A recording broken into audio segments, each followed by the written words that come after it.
بسم الله الرحمن الرحيم. الحمد لله نحمده ونستعينه ونستغفره ونؤمن به ونتوكل عليه ونعوذ بالله من شرور أنفسنا ومن سيئات أعمالنا. من يهده الله فلا مضل له ومن يضلل فلا هادي له. وأشهد أن لا إله إلا الله وحده لا شريك له وأشهد أن سيدنا ومولانا محمدا عبده ورسوله. أما بعد فأعوذ بالله من الشيطان الرجيم. بسم الله الرحمن الرحيم. يا أيها الذين آمنوا كتب عليكم الصيام كما كتب على الذين من قبلكم لعلكم تتقون. وقال تعالى الذي خلق الموت والحياة ليبلوكم أيكم أحسن عملا وهو العزيز الغفور.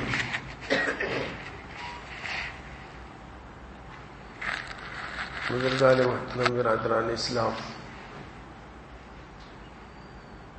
پہلے تو جمعہ کی جو خاص سنتیں اور خاص اعمال ہیں ان کی بڑی فضیلت آئی ہے. وہ 6 کام ہیں، ان 6 میں ایک یہ ہے کہ امام سے قریب بیٹھنا. اس لیے جو پیچھے ہیں لوگ، آگے جگہ خالی ہے، وہ آگے بیٹھیں. امام سے قریب بیٹھنا مستقل جمعہ کے دن ایک سنت ہے اور اس کی فضیلت ہے. یوں بھی پہلی صف کا ثواب زیادہ ہے، پھر دوسری صف کا ثواب ہے، پھر تیسری صف کا ثواب ہے. اس لیے ان جگہوں کو پہلے پر کرنا چاہیے.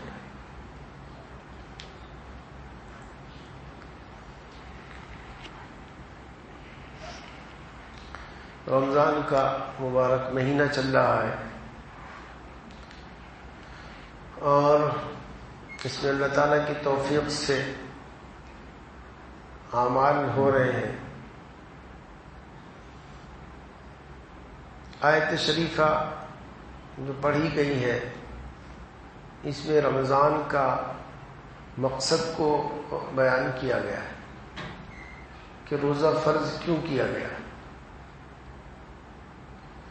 روزہ فرض کیوں کیا گیا ہے اس کا جواب اس میں ہے.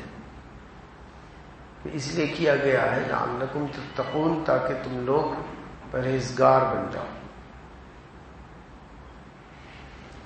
اس کو پیش نظر رکھنا ضروری ہے ہر وقت کہ وہ مقصد ہم پورا کر رہے ہیں کہ نہیں. روزے کا جو مقصد ہے لعلکم تتقون، تقوی شعاری، گناہوں سے پرہیزگاری، وہ پورا کر رہے ہیں کہ نہیں کر رہے ہیں. اگر وہ پورا ہو رہا ہے تو روزے کا مقصد حاصل ہو رہا ہے. اور یہ روزہ وہ روزہ ہے جو آدمی کی نجات کا ذریعہ بنے گا، جس کے بارے میں کہا گیا صوم لی وانا اجزی بہ. اللہ تعالیٰ کا ارشاد ہے کہ روزہ میرے لیے ہے اور اس کا بدلہ میں خود دوں گا. کیوں خود دوں گا؟ اس لیے کہ فرشتوں کو ایک محدود تعداد بتائی جاتی ہے اجر کی، کہ 1 کا 10 دینا ہے یا زیادہ دینا ہے. وہ 700 تک ہے. جہاد میں کوئی آدمی کچھ خرچ کرے تو وہ 700 گنا تک ہے. لیکن روزے کی کوئی حد نہیں رکھی گئی. وہ اللہ اپنی مہربانی سے جس کو چاہے جتنا چاہے عطا کرے.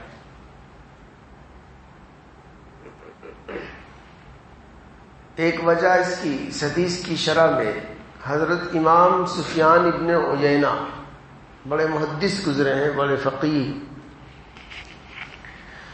انہوں نے بیان کی کہ روزہ میرے لیے ہے اور اس کا بدلہ میں دوں گا. انہوں نے کہا کہ قیدان محشر میں جب لوگ آئیں گے تو وہاں حساب و کتاب ہوگا اور کسی نے کسی پر زیادتی کر رکھی ہے تو اس سے نیکیاں لی جائیں گی اور جس پر زیادتی کی ہے اس کو دی جائیں گی. تو کسی شخص کی ساری نیکیاں ختم ہو گئی، نماز بھی ختم اور زکوٰۃ کی نیکیاں بھی ختم، حج و عمرے اور اذکار کی نیکیاں بھی ختم، اور مطالبہ کرنے والے ابھی باقی ہیں، مطالبہ ابھی جاری ہے. تو پھر اب نمبر آئے گا روزے کا کہ اس کے پاس جو روزے ہیں وہ بھی دیے جائیں. تو اس وقت اللہ تعالیٰ کہیں گے بھئی میں نے یہ اعلان کیا تھا کہ الصوم لی، روزہ تو میرے لیے ہے، تو روزہ میں کسی کو نہیں دوں گا. اب روزہ نہیں دیں گے مگر جن لوگوں کا حق ہے تو حق تو چاہیے انہیں، تو اللہ تعالیٰ اپنی طرف سے ان کو نیکیاں دیں گے جس سے وہ خوش ہو جائیں گے، اور اس کا روزہ بچ جائے گا. روزہ جب بچ جائے گا تو وہ اس کی نجات کا ذریعہ بنے گا.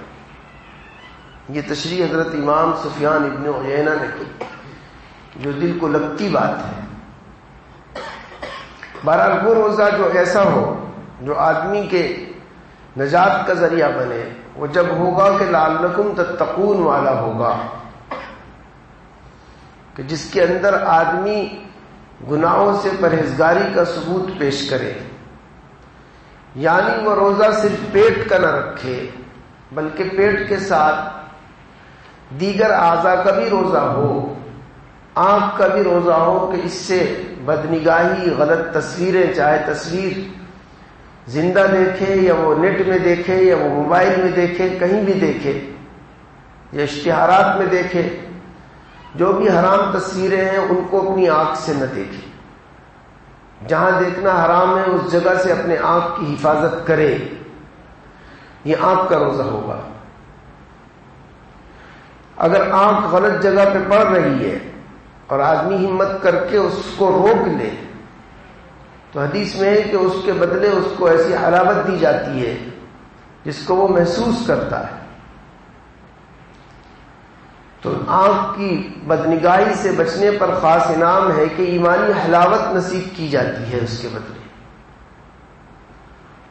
اور آنکھ سے اگر بدنگاہی کی تو حدیث میں ہے کہ ابلیس کا تیر ہے جو زہر کے اندر بجھا ہوا ہے، جیسے ہی آدمی بدنگاہی کرتا ہے شہوت کے ساتھ تو وہ زہریلا تیر اس کو لگتا ہے اور قلب اس سے سیاہ ہوتا ہے اور نیکیاں اس سے ضائع ہوتی ہیں.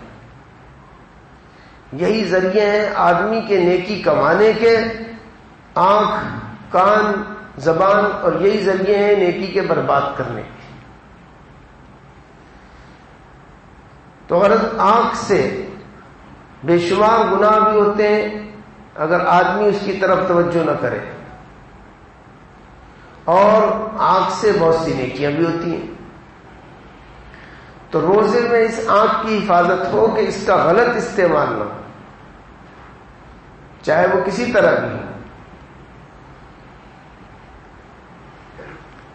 ایسے ہی کان ہے، کان کے ذریعے سے میوزک وغیرہ جو آج کل چل رہے ہیں اس کا سننا بھی ناجائز اور گناہ ہے.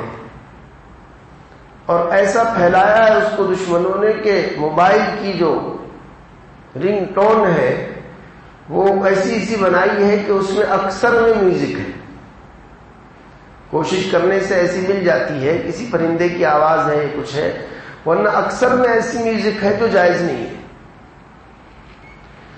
تو یہ خامخواہ کا گناہ مستقل وہ گھنٹی بجتی ہے اور ہوتا ہے، خود بھی آدمی سنتا ہے، دوسروں کو بھی سناتا ہے. اس لیے موبائل کی جو گھنٹی ہے وہ سادی رکھنی چاہیے، یہ کسی پرندے کی آواز کی میں ہو تاکہ اس سے کم از کم گناہ نہ ہو اور آدمی بلا وجہ کے اس گناہ سے بچ جائے. جو گناہ ایسے ہیں کہ جس کا احساس ہی مٹ گیا، جو گناہ ایسے ہیں کہ احساس اس کا ختم ہو گیا، ان میں سے یہ ہے بدنگاہی بھی وہی ہے، اور کان سے اس طرح کی باتیں سننا، اس طرح کی میوزک سننا، یہ بھی وہی ہے کہ ہمارا احساس ہی مٹ گیا ہے کہ یہ گناہ ہے، حالانکہ وہ سخت گناہ ہے. اسی طرح کسی کی بات پر کان لگانا، کوئی آدمی بات سنانا نہیں چاہ رہا ہے اور اس کی بات چھپ کر سننا، کان لگانا، یہ بھی ویسی گناہ ہے. حدیث میں کہ کان میں سیسا ڈالا جائے گا. من استمع الى حدیث قوم وهم له کارہون یصب فی اذنیہ الآن. اگر کوئی نہیں سنانا چاہتا اور اس کی بات سنی تو پھر اس کے کان میں سیسا ڈالا جائے گا. تو بات سنے یا میوزک سنے، وہ کان سے سننا ہے گناہ۔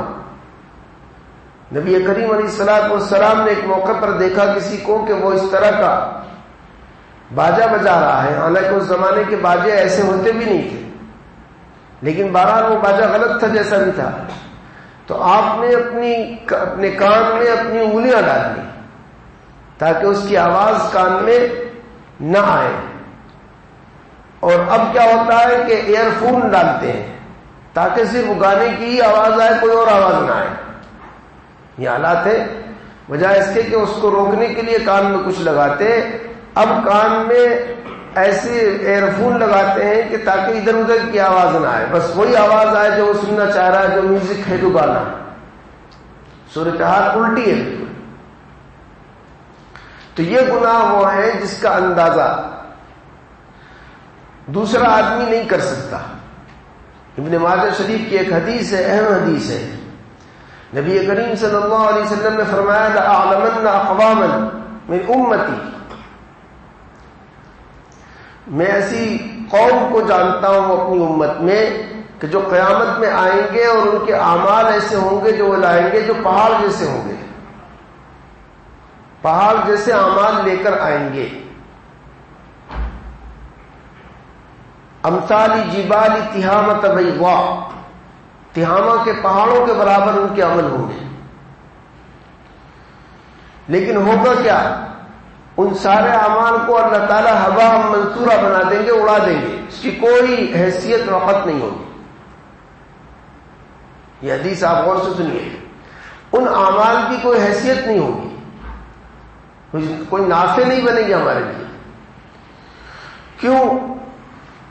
اس کی وجہ حدیث میں آئے گی، اذا خلوا بمحارم اللہ انتہکوها، کہ یہ لوگ جب تنہائی میں ہوتے تھے تو ایسے گناہ کرتے تھے، ایسی معصیت کرتے تھے کہ جس کا کسی کو پتہ نہیں چلتا تھا، وہ تنہا خود ہی اس معصیت میں مبتلا ہوتے تھے۔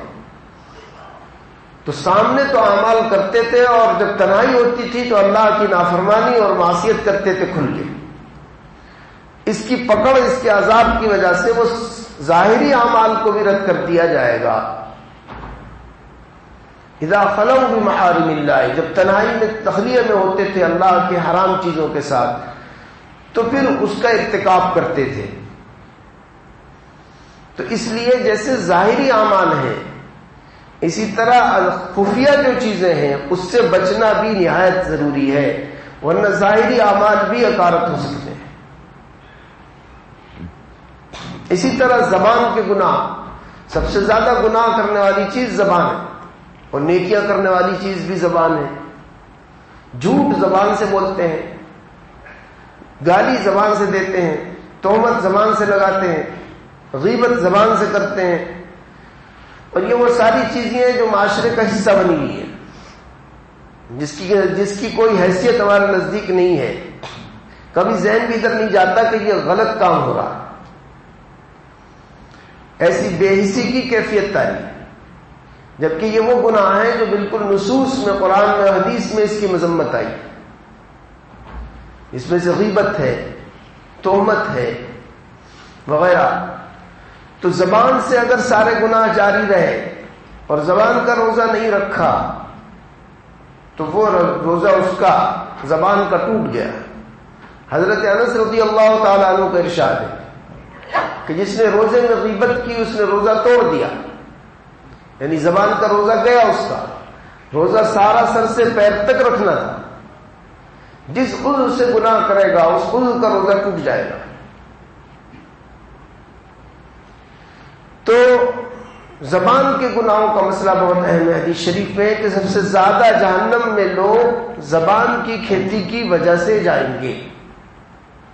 حدیث میں ہے کہ ایک جملہ آدمی کہہ دیتا ہے ایسا جس کی وجہ سے وہ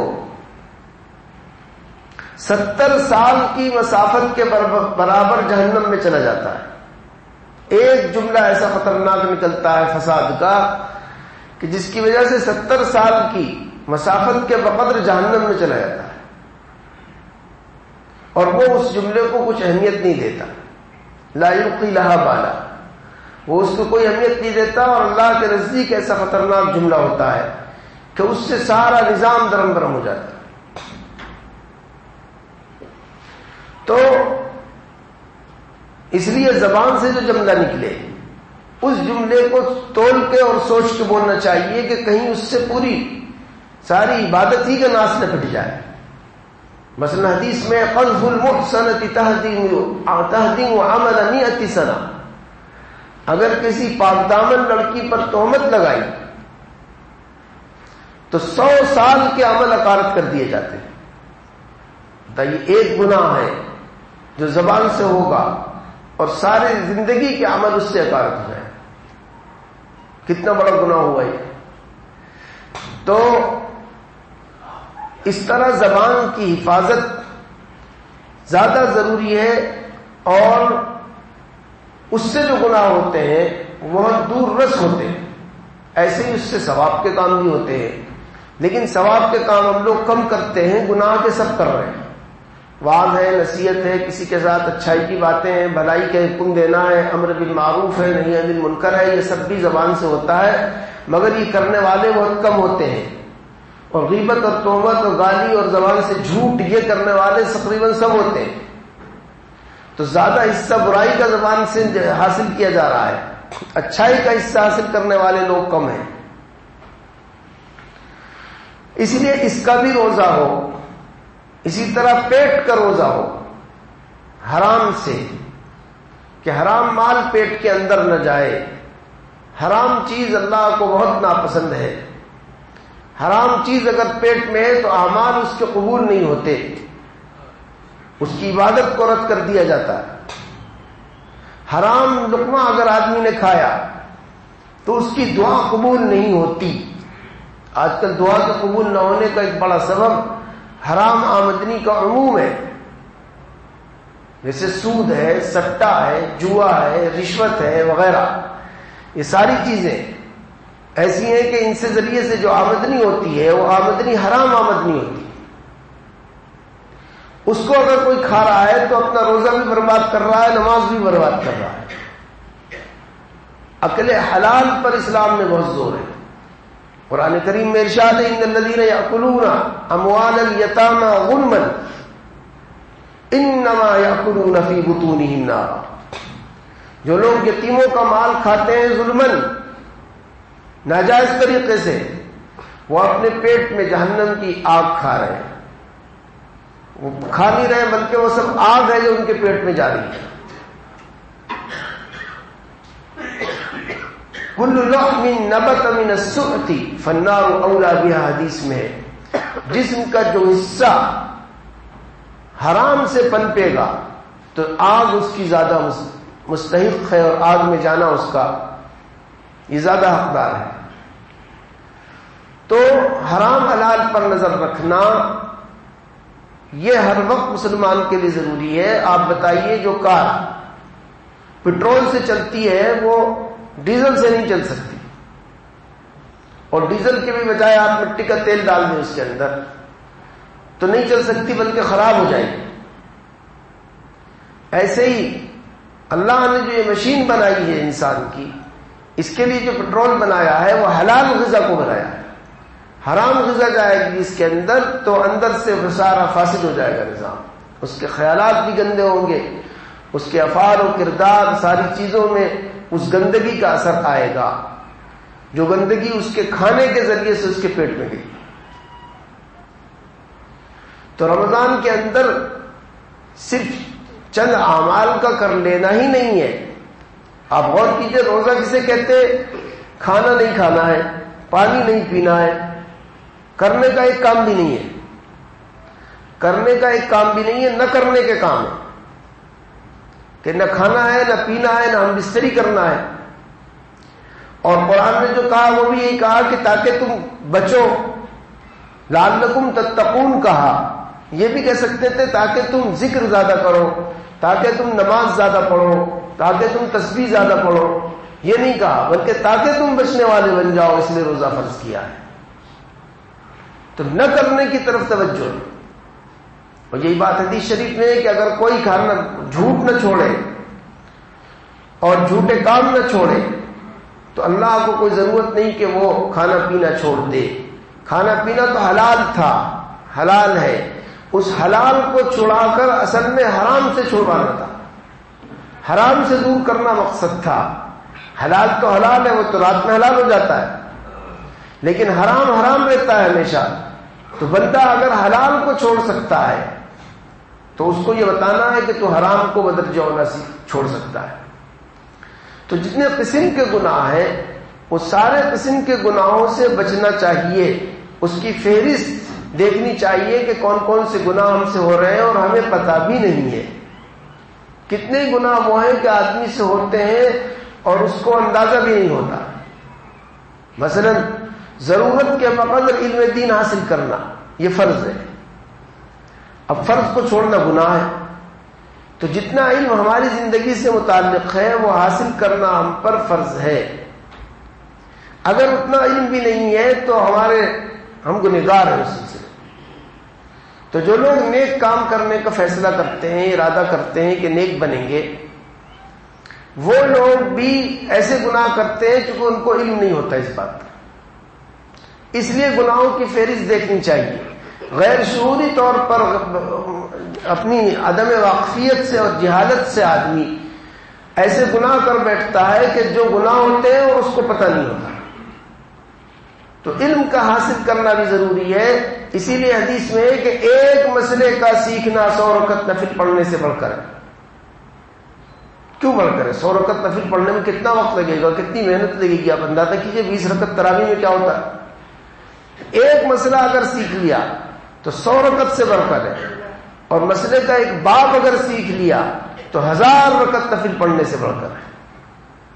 یہ کیوں فضیلت آئی؟ تو علم کی جو فضائل آئے ہیں وہ ان طلباء کے لیے تو ہیں جو مدارس میں پڑھ رہے ہیں، صرف انہی کے لیے نہیں ہے۔ جو آدمی بھی علم حاصل کرے گا، چاہے وہ اپنی زندگی کی ضرورت کا ہی علم حاصل کر رہا ہے، اس کو ان چیزوں پر ثواب ویسے ہی ملے گا جو علم کی فضیلت کا ثواب ہے۔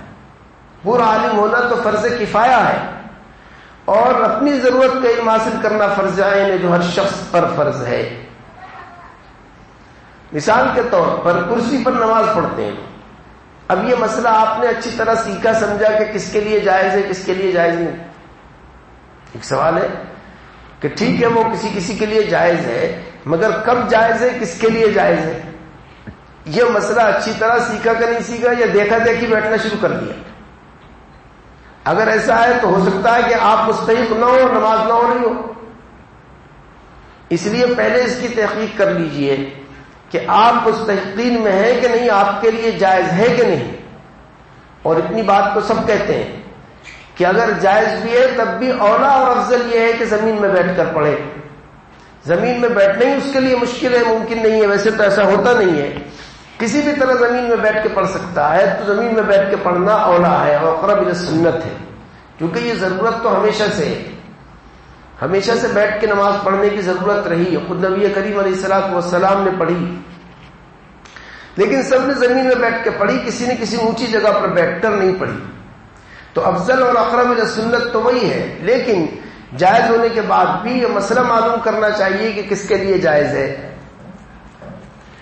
ایسے بہت سے مسائل رہتے ہیں کہ جو آدمی معلوم نہیں کرتا۔ زکوٰۃ کا ہی مسئلہ ہے، اب زکوٰۃ صرف نقد روپے پر نہیں ہے، صرف سونے چاندی پر نہیں ہے، تجارت کے مال پر بھی ہے، اور تجارت کے مال میں وہ پلاٹ بھی آتے ہیں کہ جو آدمی بیچنے کے لیے خریدتا ہے، تجارتی مقصد سے پلاٹنگ کی جاتی ہے، تو جتنے پلاٹنگ کر رکھی ہے جس جس کے جو پلاٹ ہیں ان کی جو قیمت ہے اس قیمت پر بھی زکوٰۃ ہوگی۔ بہت سے لوگ اس کو مال تجارت میں نہیں سمجھتے، تو وہ اس کو بھی مال تجارت میں سمجھنا چاہیے اور اس کی بھی زکوٰۃ دینی پڑے گی، وہ بھی فرض ہے۔ نماز کے ہی مسائل ہیں۔ ایک صاحب نے حضرت تھانوی رحمۃ اللہ علیہ سے مسئلہ پوچھا کہ ظہر کی سنت کیسے پڑھی جائے گی؟ حضرت نے کہا کہ 4 رکعت میں سورہ فاتحہ بھی پڑھنی ہے اور 4 رکعت میں سورت بھی ملانی ہے۔ یہی مسئلہ ہے کہ فرض کو چھوڑ کر ساری نمازوں میں ہر رکعت میں سورہ فاتحہ بھی پڑھی جاتی ہے، اور سورہ فاتحہ کے بعد سورت بھی ملائی جاتی ہے. صرف فرض میں یہ ہے کہ شروع کی 2 رکعت میں تو ملائیں گے اور آخر کی 2 رکعت میں صرف سورہ فاتحہ پڑھیں گے، سورت نہیں ملائیں گے. سورہ فاتحہ پڑھنا بھی سنت ہے. اب ایک صاحب بیٹھے ہوئے تھے بوڑھے آدمی، وہ کہنے لگے مسئلہ یہی ہے. حضرت نے کہا یہی ہے. وہ رونے لگے. پوچھا کبھی کیا بات ہے؟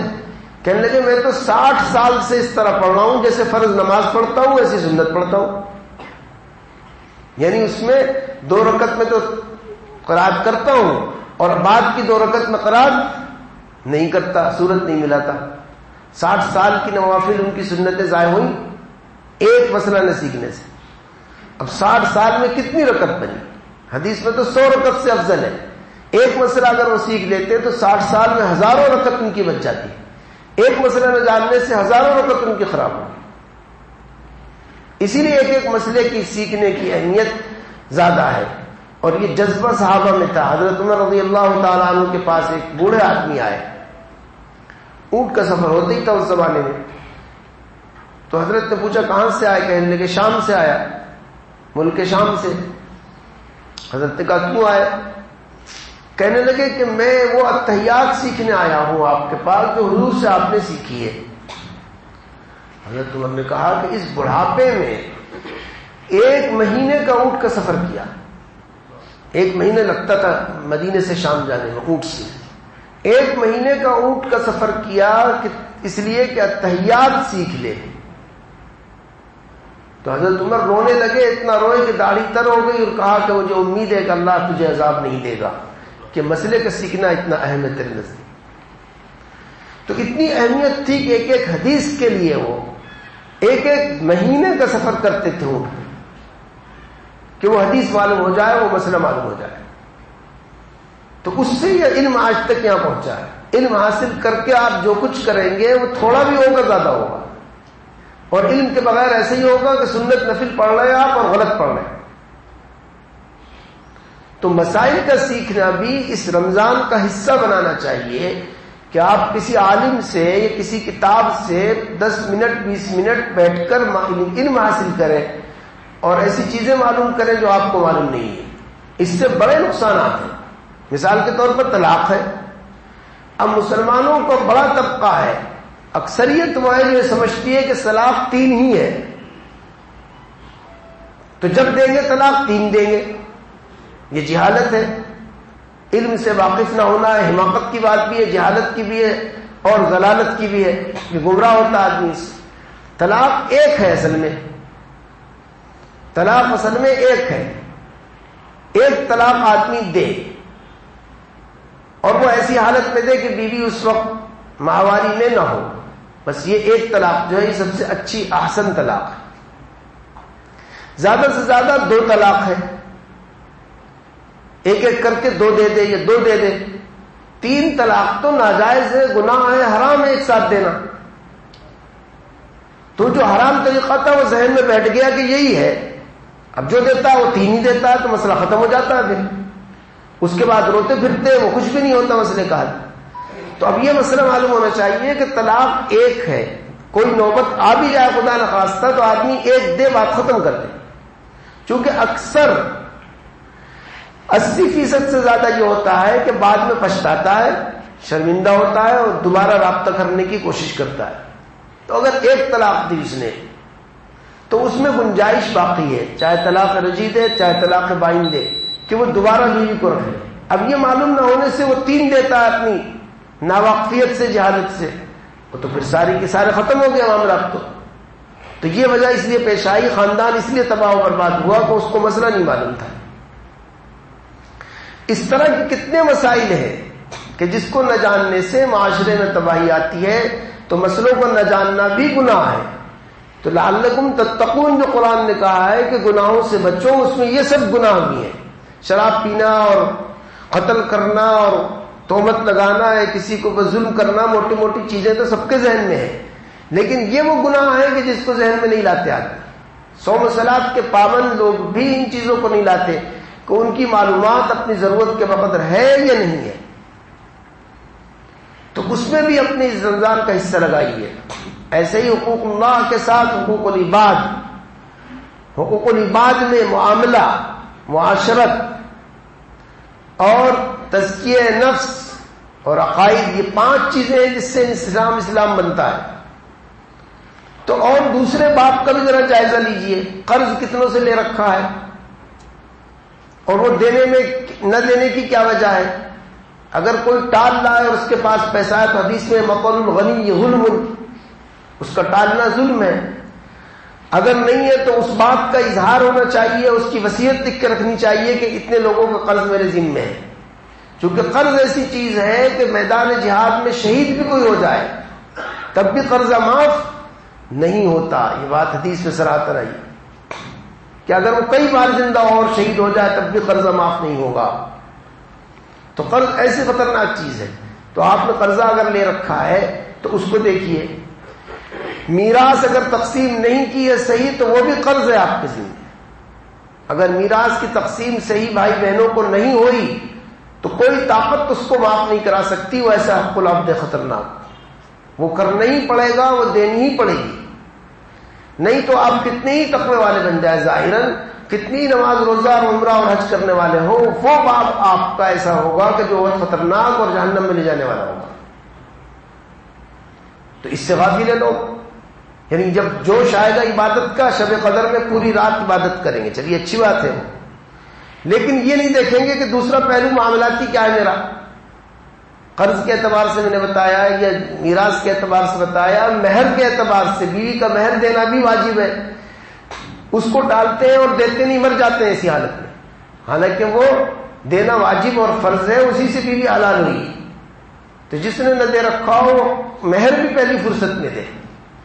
اس کو دینے کا ایسا رواج بنایا ہے بعض علاقوں میں کہ اگر کوئی دیتا ہے تو اس پہ ہنگامہ ہوتا ہے کہ شاید یہ طلاق دینے والا اس لیے مہر دے رہا ہے، حالانکہ مہر ایک حق ہے جو شروع میں ہی دے دینا چاہیے.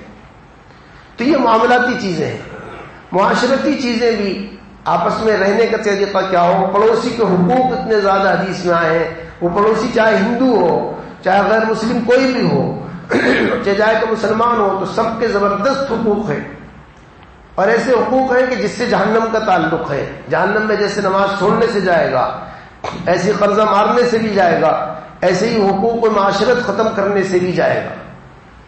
تو مقصود ہے جنت کا حصول، اور جنت ان ساری چیزوں سے، حقوق العباد، حقوق اللہ سے گھری ہوئی ہے، جس کے اندر عقائد ہے، پھر عبادات ہے، پھر معاملت ہے، پھر معاشرت ہے، پھر تزکیہ نفس ہے. اس سے گھری ہوئی ہے جنت. ان ساروں کو آدمی پار کرے گا تب جنت میں جائے گا. اس لیے اپنے ایمان کا، پورے ایمان کا جائزہ لینا چاہیے. عقائد کے اعتبار سے بھی آج کل عقائد کا مسئلہ بڑا نازک ہے، اور حکومت کا پورا زور اس پر ہے. یہیں کی حکومت کرنی، سارے عالم کا نظام اس وقت سارا کفر ایک ہو چکا ہے، اور سارے کفر کی کوشش یہ ہے کہ مسلمانوں کا عقیدہ خراب ہو جائے. یہ مسلمان اندر سے مسلمان نہ رہیں، بظاہر کچھ بھی کرتے رہیں مگر یہ عقیدہ ان کا ختم ہو جائے. مثلا طلاق کا ہی مسئلہ حکومت نے اٹھایا. اب اگر مسلمان یہ سمجھے کہ واقعی طلاق کا مسئلہ غلط ہے اور یہ مسئلہ عمل کرنے کے لائق نہیں ہے، تو آپ نے قرآن کا انکار کر دیا. کئی آیتیں قرآن کی ہیں طلاق کے بارے میں. تو اگر آپ نے یہ کہا، آپ نے میراث کو یہ سمجھا حکومت کے کہنے سے کہ میراث کا نظام غلط ہے، کہ لڑکی کا آدھا ہے لڑکے کا ڈبل ہے، تو آپ نے قرآن کا انکار کیا، اس لیے کہ مسئلہ تو قرآن میں موجود ہے. تو یہ وہ مسئلے لا رہے ہیں جس سے عقیدہ خراب ہو، وہ کام کرا رہے ہیں جس سے عقیدہ متاثر ہو. اس لیے اس وقت عقائد کی تلقین، عقائد کو پڑھنا سمجھنا، اس کا گھر میں تذکرہ نہایت ضروری ہے. ایسے کام جس سے عقیدہ متاثر. یہ نعرے جو لگواتے ہیں وہ نعرے عقیدے کے خلاف ہیں. ان کے جو تہوار ہیں اس میں مبارکباد بھی اس تہوار کی وجہ سے نہیں دی جا سکتی، کیونکہ اس میں بھی کوئی نہ کوئی کفر کا شعار ہوتا ہے، اس سے ان کی تائید لازم آتی ہے. تو عقیدے کا تحفظ اس وقت کی سب سے بڑی ضرورت ہے. اس کے بعد ایمان کا پورا جائزہ ہر اعتبار سے لینا. تو رمضان میں یہ سارے کام ہو تاکہ ہر اعتبار سے آدمی پاک و صاف ہو جائے ہر طرح کے گناہوں سے، اور اللہ